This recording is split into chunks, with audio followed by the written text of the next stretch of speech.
Juste après, il arrive une étape assez rigolote du projet.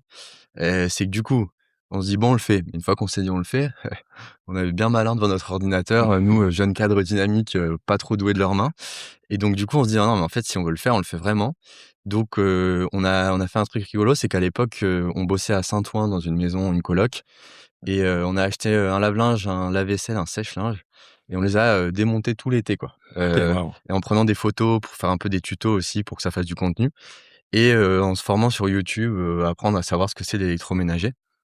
J'ai monté ça avec 4 ingénieurs, mais au final, tu te rends compte que c'est pas ce qu'on t'apprend en école Ouais, d'ingénieur. c'est la vraie vie. Donc voilà, une forme de légitimité et après en fait, on a mis nos 1res pubs, Google Ads. Donc vraiment, tu sais, on mettait, panne lave-linge, et les arrondissements et là, boum, les premières résas qui tombent. Je me souviendrai toujours le 1er client qui réserve, on s'y attendait pas.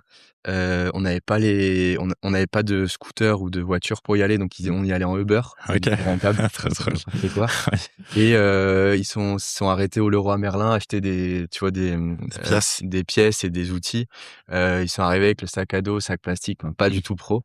Et d'ailleurs, je crois que ce premier appareil, il me semble que la personne qui avait pris rendez-vous, c'était un plombier qui, en fait, était bien meilleur que nous Ah ouais, et a fini par réparer tout seul, quoi. trop drôle. Mais on a en fait, de fil en aiguille, en fait, on en a fait beaucoup des réparations. Mmh. On était 3 sur 5 à réparer. Il y en avait 2 qui faisaient plutôt le développement du site, des applications et tout.